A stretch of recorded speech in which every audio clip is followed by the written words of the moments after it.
O filme do Abel precisava ser uma saga de Cavaleiros do Zodíaco dentro do anime e do mangá, por conta desses detalhes, que você saberá logo após a vinheta.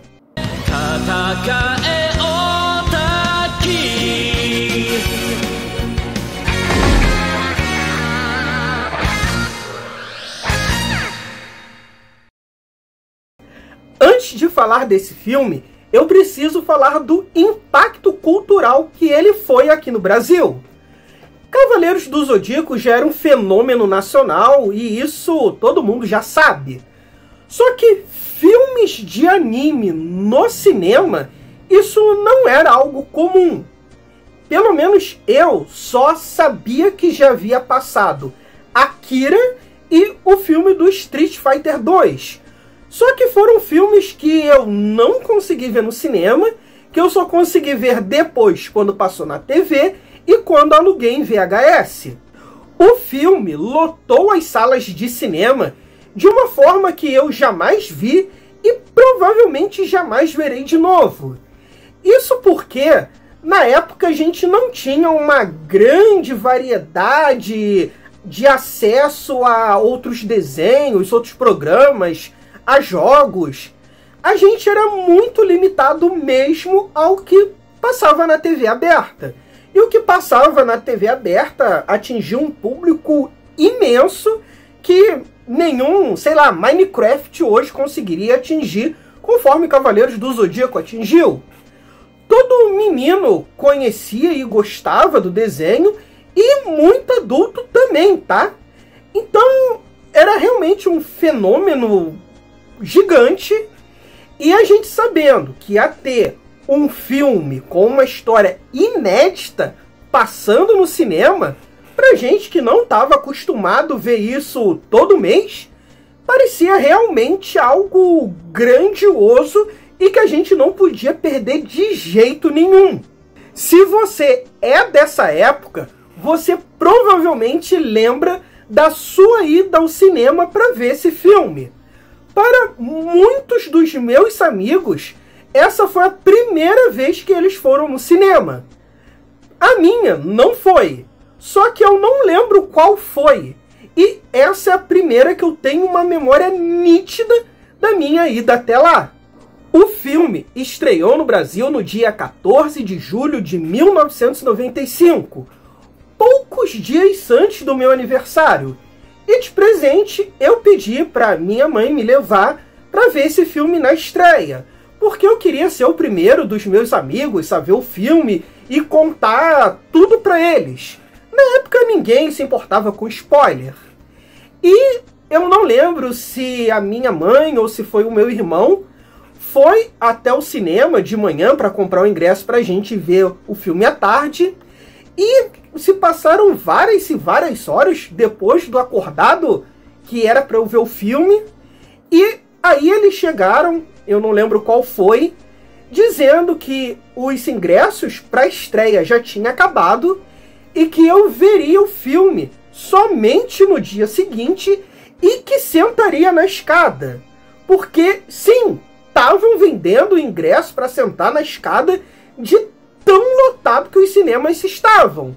E não pensa que a gente estava reclamando disso não, tá? A gente estava feliz da vida e nem foi a única vez que eu vi um filme sentado na escada. Para compensar que eu não fui na estreia, eles compraram para mim uma revista Herói que falava do filme e eu peguei e li toda a matéria sobre o resumo do filme. E eu aqui imaginei um filme completamente diferente e até mais empolgante, mesmo aqui sendo um bom resumo, só que a imaginação da criança aqui foi lá longe. Calhou que essa revista acabou me marcando muito e não foi bem por conta do filme dos Cavaleiros, e sim por conta de algumas matérias, como essa matéria aqui de Gundam, que eu só conhecia o visual, então a matéria fala um pouco mais da série. Eu sou muito fã mesmo, principalmente do Universal Century, inclusive eu faço até cosplay de Paquita, quero dizer, de Char Aznable.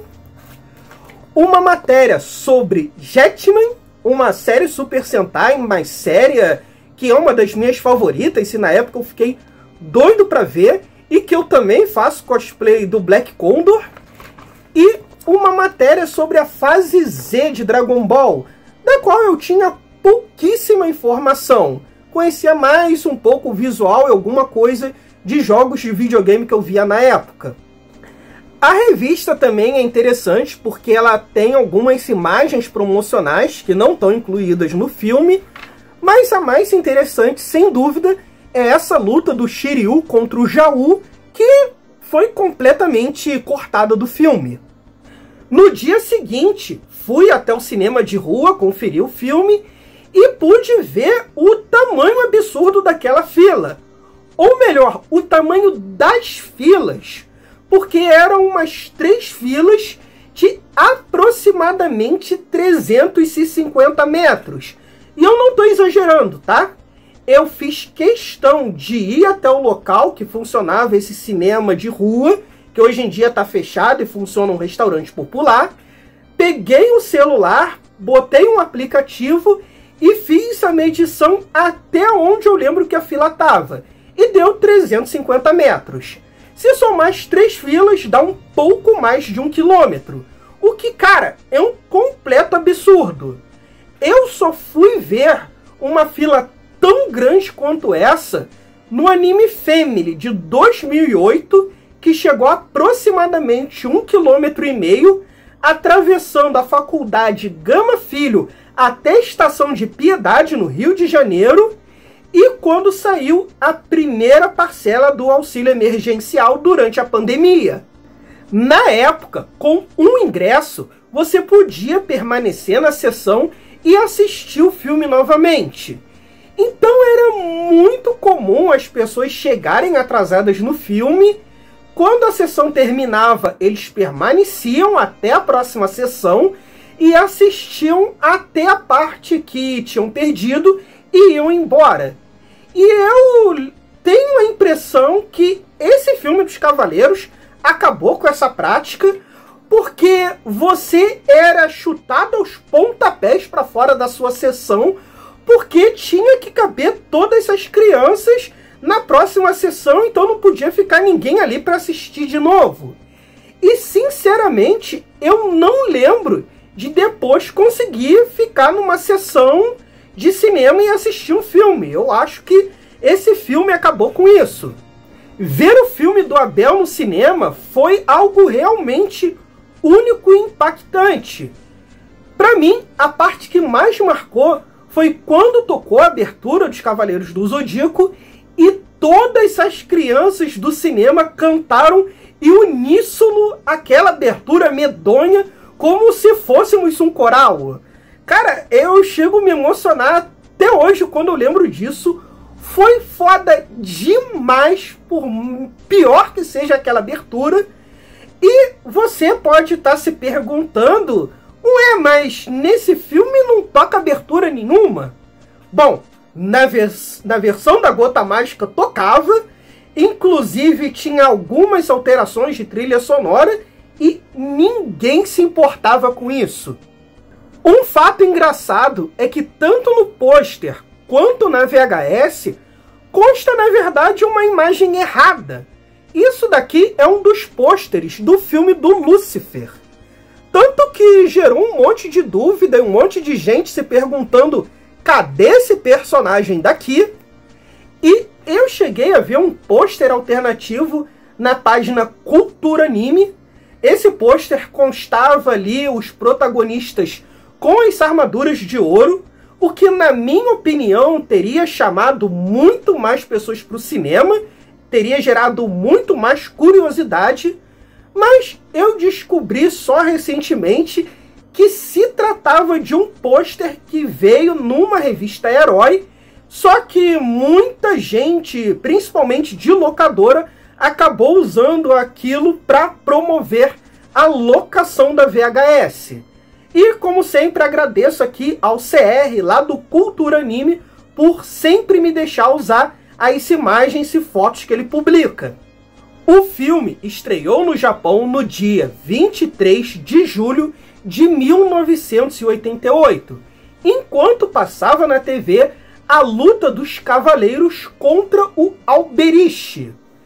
Constantemente, esse filme é erroneamente considerado se passar após a saga de Poseidon.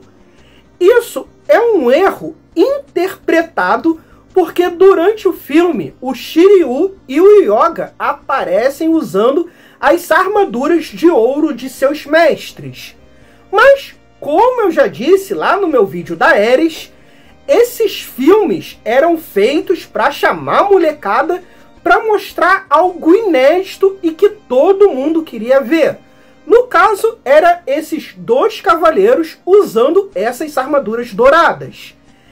E, graças a Deus, nós tivemos essa mesma experiência aqui no Brasil. Porque os episódios que estavam passando na manchete ainda não tinham chegado nessa parte da saga do Poseidon. Então a gente pôde conferir pela primeira vez os nossos heróis usando as armaduras dos seus mestres. E isso a gente já sabia que era completamente possível, porque haviam imagens desse filme usadas na primeira versão da abertura que passava lá na manchete.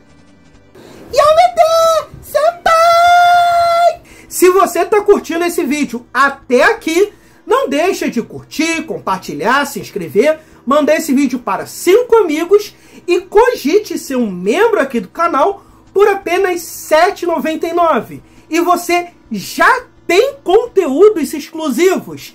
E conforme o número de membros for aumentando, teremos vídeos a cada 15 dias ou toda semana. É conteúdo pra caramba! Então não perca!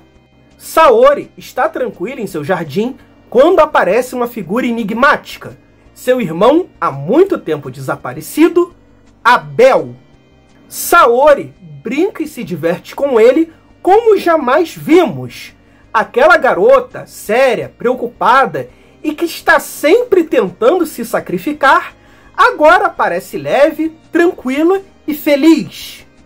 Ao perguntar por que Abel voltou de repente, ele explica que na era mitológica, Zeus puniu os humanos com um dilúvio por conta de suas ambições e por desobedecer os deuses. E atualmente, os humanos continuam ambiciosos e esqueceram deles. Então, ele mesmo irá aplicar um novo dilúvio para limpar a terra e abrir a porta para uma nova era dos deuses. Assustada com a vontade maligna de seu irmão tão carinhoso, ela mantém a postura e finge aceitar a situação. Enquanto ambos tomam chá na mansão Kido, os Cavaleiros de Bronze chegam e se deparam com Abel e seus 3 Cavaleiros da Corona do Sol. Eles explicam que com o retorno de Abel, os Bronze Boys não são mais necessários, pois quem irá proteger Athena daqui para frente serão eles 3 e os Cavaleiros de Ouro. E para mostrar que são aliados, Abel ressuscitou os 5 Cavaleiros de Ouro mortos durante a Batalha das 12 Casas. Inconformado e morrendo de ciúmes com a possibilidade de Athena estar num romance incestuoso, Seiya acha que só pode ser uma grande farsa e ao chegar perto para tentar falar com sua amada, ele é prontamente surrado por Atlas, que arrasta sua cara literalmente no chão. Athena vira as costas para seus Cavaleiros de Bronze e pede para que eles não se metam mais nos planos dos deuses. Na casa de Seiya, os Bronze Boys estão sem ação, mas aceitando aos poucos a situação. Afinal, eles não podem fazer nada, agora que são menos necessários. Somente Seiya não aceita a situação, chora, briga com seus amigos e sai desamparado nas ruas, tal como um adolescente sofrendo por perder o seu primeiro amor. Ah é, eles são adolescentes. Um adendo aqui. Esse filme brinca muito com esse suposto amor entre o Cavaleiro de Pégasus e Athena. Algo que é mais exclusivo do anime. O anime brincou muito mais com essa possibilidade. No mangá, eu não acho que eles têm esse tipo de relação. Chegou sim, rolar ali um climazinho entre eles, principalmente no arco dos Cavaleiros de Prata, mas o anime trouxe e brincou muito mais com essa possibilidade de romance. Então, como esse filme se passa na cronologia do anime, eu acho completamente válido ele usar isso como o plot central dessa história. E no anime essa relação realmente existe, tanto que na continuação do anime, que é o Cavaleiros do Zodíaco Ômega, o Cavaleiro e a Deusa, eles meio que são casados e tem um filho adotivo que é o Koga. Esse filme fez muito sucesso no Japão entre o público feminino por trazer um pouco mais de elementos shoujos, personagens mais bonitos, altos e esguios, como Abel e os seus cavaleiros, e também todo esse trabalho desse romance, desse suposto amor proibido entre cavaleiro e deusa, que é o melhor retratado nessa história, também ajudou bastante na popularidade desse filme com o lado feminino do fandom. Shiryu vai até seu mestre e pergunta quem é Abel, e ele revela que na era mitológica, Abel se autoproclamou o Deus Sol.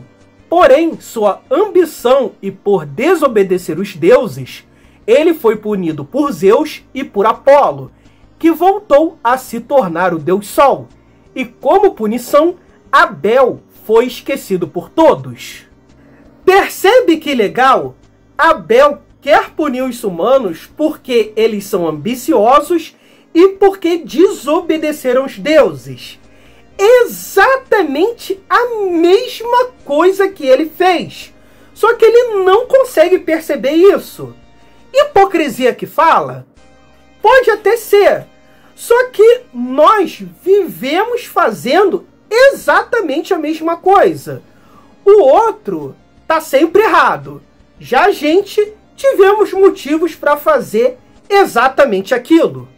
Quando anunciei que ia fazer essa série de vídeos sobre os filmes dos Cavaleiros do Zodíaco, eu recebi alguns comentários de pessoas dizendo que o Abel era um personagem bíblico e que isso gerou ali um grande problema na época, uma discussão, que alguns pais proibiram de ver os filmes.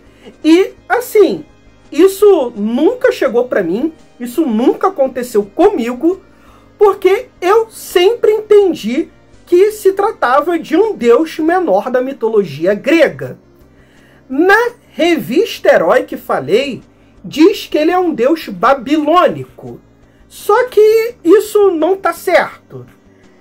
Eu, mais tarde, pesquisando sobre mitologias, que foi algo que eu gostava de fazer desde pequeno, eu entendia que Abel era um deus menor grego que representava um aspecto do Sol.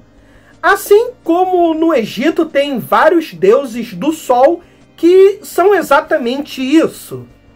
E então depois eu ainda pensei que talvez Abel fosse uma versão de Mitra, que é um deus persa que foi assimilado na mitologia romana. Só que eu estava errado esse tempo todo. Abel, ele é um personagem realmente exclusivo desse filme, um personagem completamente inventado, e que a gente tem um registro, graças ali a uma das enciclopédias de Cavaleiros do Zodíaco, que diz que o Kurumada foi chamado para dar alguns palpites e ideias para o filme, e ele deu um palpite do Abel, ele chegou até ali fazer um esboço do personagem, e esse esse character design foi concluído pelo Shingo Araki, que era o character design principal do anime. E por eles serem irmãos e por o Kurumada ter feito esse esboço, eu aceito completamente ele ter reciclado esse design para usar no Apollo, lá no prólogo do Céu, que iria sair muitos e muitos anos depois. A história de Abel provavelmente se aproveita de um gancho, de um conto, de uma história em que Zeus pune Apolo, faz com que ele viva entre os humanos e perca temporariamente o seu cargo como deus do sol. Com esse vácuo de poder, Abel teria se autoproclamado deus do sol, o que gerou ali a revolta entre alguns deuses, como Zeus e Apolo, que teriam se juntado para derrubar Abel, e assim Apolo voltou novamente a ser o deus do sol.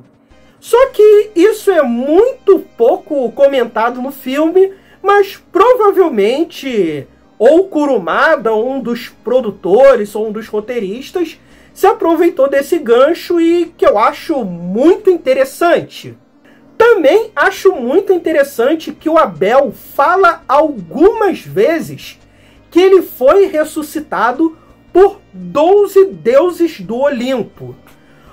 E nunca é revelado quem são esses deuses. Então me faz pensar que 12 deuses viram o que Atena estava ali fazendo na Terra, só que não quis sujar as próprias mãos. Então eles se uniram e ressuscitaram um deus esquecido para fazer o trabalho sujo por eles. Seja por puro capricho ou por puro medo, já que Ares tinha sido eliminada pelos Cavaleiros de Bronze e que Atena realmente se mostra uma ameaça e uma forte protetora da Terra. Eu acho esse plot muito interessante. Eu acho que isso devia estar no anime, de deuses covardes que não querem sujar as próprias mãos. E se eu fosse fazer um mangá spin-off de Cavaleiros do Zodíaco, era esse plot que eu iria usar. Dá uma chance aí, Kurumada! Seiya, após brigar com seus amigos, resolve ir até o templo de Abel e resolver tudo sozinho. E após a revelação do mestre ancião, Shiryu, Yoga e Shun também partem para lá. Em um dos seus momentos de interação, Atena tenta pegar Abel desprevenido e eliminá-lo, para assim salvar a Terra. O que não adianta, afinal, ele lê pensamentos e facilmente a mata. Mas não por completo. Ele envia sua alma para o Seikishiki, pois quer ao menos preservar o belo corpo de sua irmã, da qual ama muito e está repleto de tristeza pelo que fez. Camus e Shura veem toda a situação e partem para cima de Abel, mas são facilmente eliminados pelos 3 Cavaleiros da Corona Solar. Então, agora, os Bronze Boys precisarão derrotar os 3 Cavaleiros de Abel, 3 Cavaleiros de Ouro, para só então enfrentar Abel e resgatar Atena. Tudo isso antes que a sua alma caia para sempre no Poço Infernal. Um outro adendo aqui. A saga de Hades já tinha começado no mangá. E é Hades sim, tá? Não é Hades, igual ficou na dublagem. Então, o filme ele se aproveita desse plot dos Cavaleiros de Ouro ressuscitados, mantém Máscara da Morte e Afrodite como traidores, mata logo o Shura e o Camus e deixa aquela incógnita sobre de que lado Saga tá. Afinal, ele tinha sido o vilão do arco anterior e que os heróis não tinham derrotado. O que derrotou Saga foi uma crise de consciência dele. Então, de que lado que ele vai estar aqui nesse filme? Pra mim, esse é o maior ponto alto do filme. Mas eu vou chegar lá já já, tá? Seiya chega ao santuário sozinho e leva outra surra de Atlas, que deixa o Cavaleiro de Bronze à beira da morte. Shiryu encontra-se com Máscara da Morte de Câncer, e vemos novamente seu golpe Cólera do Dragão ser detido pelo Cavaleiro de Ouro. A armadura de Câncer está sendo controlada por Abel e por isso voltou a obedecer o Cavaleiro Maligno, que parece mais poderoso do que antes. Para se vingar do que aconteceu na Batalha das 12 Casas, Máscara da Morte envia Shiryu para o Seikishiki novamente e pretende jogar o Cavaleiro de Bronze de lá. Porém, era exatamente isso que o dragão queria o tempo todo. Queria confirmar que Athena ainda não havia morrido e que sua alma apenas estava caminhando por aquele limbo.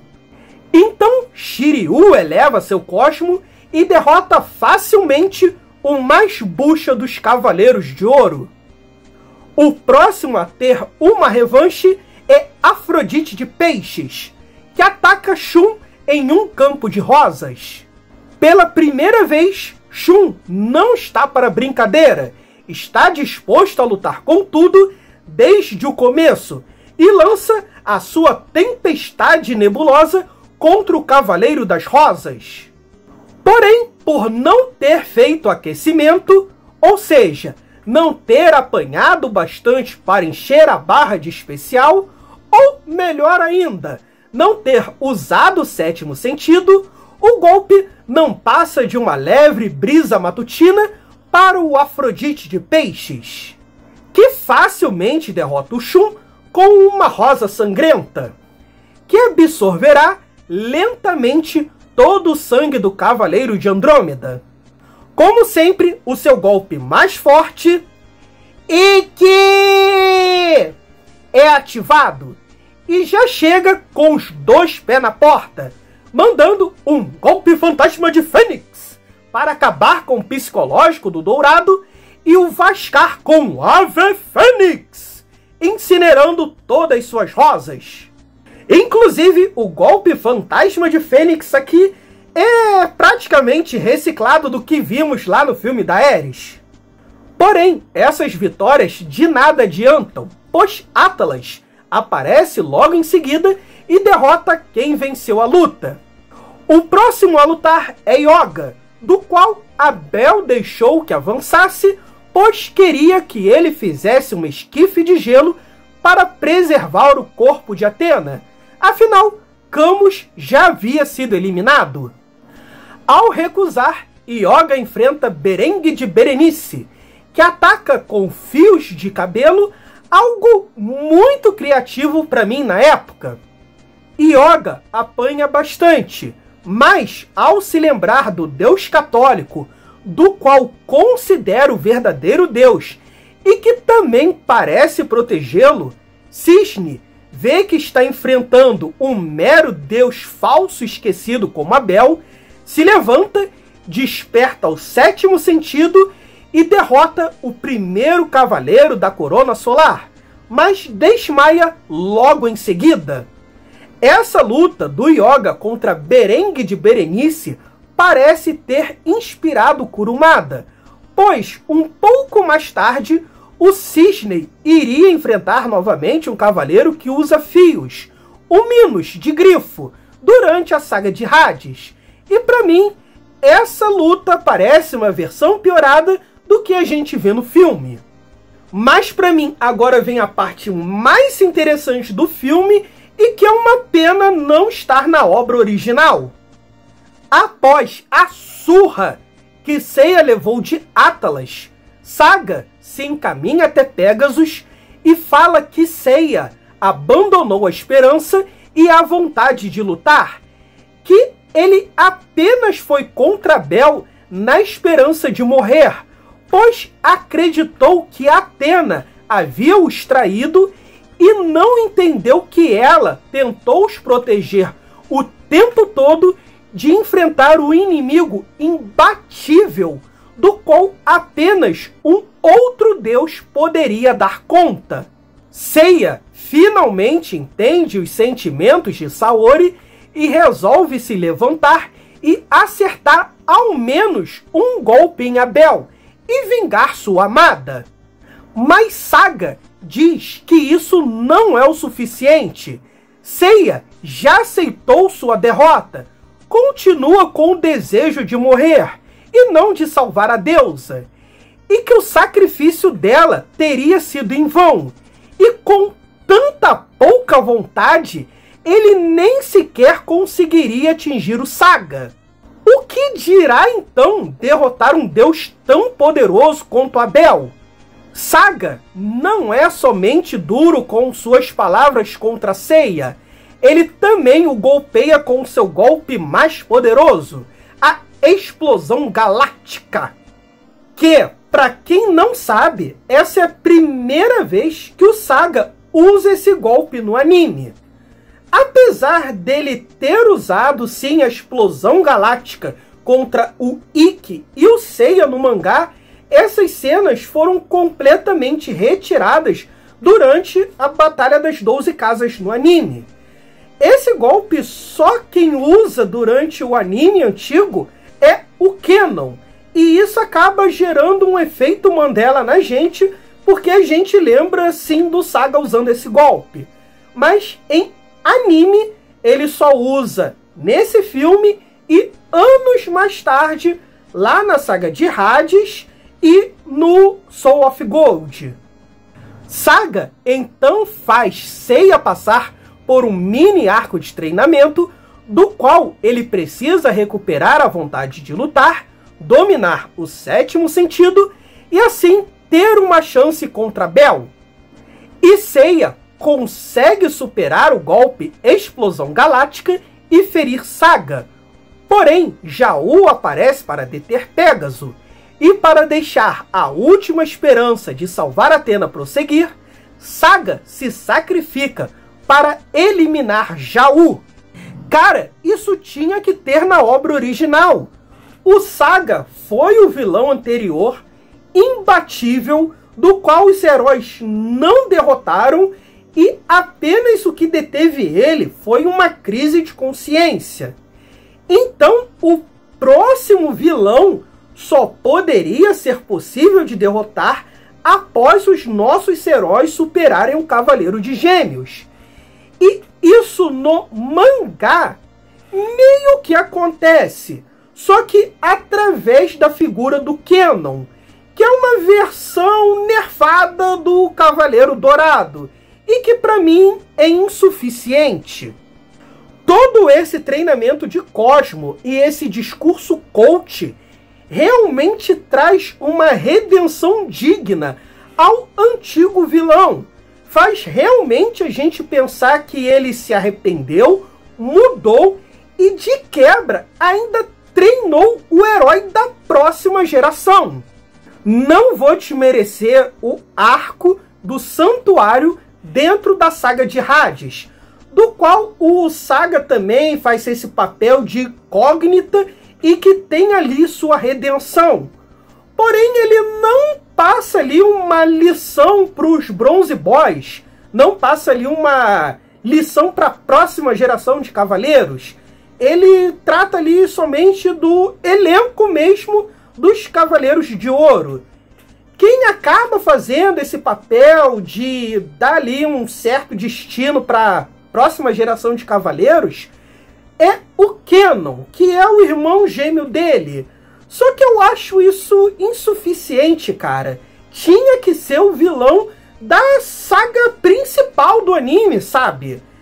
Eu acho, bem lá no fundo, que o personagem do Kenon não deveria existir. Quem deveria ter despertado Poseidon e ter todo aquele arco ali era outro personagem, outro cavaleiro de Atena, outra pessoa rejeitada, sem nenhuma ligação com o Cavaleiro de Gêmeos, e que então o Saga fizesse o papel que o Kenon fez durante o arco do inferno na saga de Hades. Por mais que isso fosse difícil, né? No momento que ele se rebelasse contra o Deus do Inferno, ele teria ali a sua ressurreição retirada. Eu não sei como eu faria isso se eu fosse consertar a obra original, mas eu faria o Saga ensinar um golpe novo para o Seiya, pelo menos.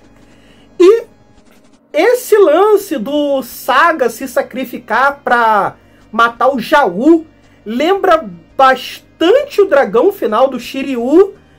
Só que essa ideia o Kurumada também aproveitou mais tarde, porque o Kenon se sacrifica da mesma forma para matar o Radamantes. Então está na hora de enfrentar Atlas, a maior ameaça que havia derrotado quase todos os Cavaleiros de Bronze. E mesmo com a união de todos eles, é impossível derrotá-lo. Seiya lembra-se novamente das palavras de Saga, desperta o sétimo sentido e veste a armadura de Sagitário. Sua atitude motiva Yoga e Shiryu a também elevarem mais os seus cosmos e vestirem pela primeira vez a armadura de Libra e a armadura de Aquário. Cara, o cinema foi a loucura aqui. Apenas com a união dos três, Atlas é enfim derrotado, sendo talvez o subordinado mais forte de um deus em toda a franquia. Quando eu via esse filme e via o quão poderoso o Atlas era, eu acreditava que sua força vinha do fato dele ser um semideus, filho de Poseidon. E eu não entendia o porquê que ele estava do lado do Abel. Eu já conhecia um pouco de mitologia grega e sabia da relação de Atlas e Poseidon. Ou pelo menos aquele mito de que Atlas carrega a terra nas costas. E por conta da Herói, eu acreditava que o Jaú também era um semideus e que por isso o Saga precisou se sacrificar e não simplesmente derrotar ele com explosão galáctica. Dentro dessa revista diz que o Jaú é filho de Abel e eu sinceramente não sei de onde eles tiraram essa informação. Chegou a hora de enfrentar Abel, que para decepção de todos, já tira do caminho Shiryu e Yoga com suas novas armaduras, sobrando apenas Seiya. Os golpes do protagonista são inúteis contra o falso Deus Sol e sempre seus punhos voltam-se contra ele mesmo, que é uma mula que continua tentando e se ferindo cada vez mais, a ponto de parecer um tolo para qualquer criança que tivesse assistindo isso no cinema. Mas sua insistência faz seu cosmo chegar até Athena, que estava no Seikishiki, da qual finalmente sai do seu transe e volta do mundo dos mortos, antes que sua alma se perca para sempre. Athena pede perdão por ter preocupado seus cavaleiros e se vira para combater Abel. Mas, antes que ela seja novamente derrotada, Seiya se levanta com a flecha dourada e eleva seu cosmo até o infinito. O falso Deus Sol mal consegue reagir, não consegue sentir raiva daquele humano que tenta matá-lo, mesmo que ele repudie humanos que vão contra a vontade dos deuses. Ele consegue reconhecer um valor em Pégaso e até mesmo o admira. Com o Cosmo Infinito, somado com a ajuda de seus amigos e de sua deusa, ele finalmente derrota Bel, que suplica ser impossível um humano superar ele, que é um deus, e ao mesmo tempo, uma imagem dele e de Athena esmagam o seu corpo de forma poética. Como todo final de filme, o templo desmorona e as imagens dos dois deuses também acabam ruindo. E no final aparece uma estátua deles crianças se divertindo. eternizando pra gente o pensamento que Abel realmente amava sua irmã e queria seu bem. Mas sua ira por ter sido esquecido pelos humanos e o fato de se sentir um Deus supremo não conseguiu ver um meio de coexistirem. O filme ainda termina com um dueto amoroso entre Seiya e Saori, fortalecendo a temática romântica desse especial. Para mim, esse é o melhor filme dos Cavaleiros do Zodíaco e também o que tem a melhor história, mesmo que eu ainda prefira assistir o filme do Lúcifer. O plot dos deuses ressuscitando um deus esquecido para fazer o trabalho sujo por eles, e o fato de Saga ressuscitar, treinar física e mentalmente o protagonista é algo que eu sinto falta na obra original e que me fazem crer que essa história deveria estar no mangá e substituir até mesmo a saga de Poseidon, que pra mim é meio vazia de propósito. Bom, gente, é isso. Não deixem de curtir, compartilhar, se inscrever. Mandei esse vídeo para 5 amigos. Não esquema de pirâmide, é marketing multinível. E se você gostou desse vídeo gigante aqui, não se esqueça de conferir os outros vídeos sobre o filme da Ares e de Asgard e ficar por aqui para ver a minha análise dos outros filmes de Cavaleiros do Zodíaco. Vai sair a análise de todos aqui, até do live action. Então, até a próxima!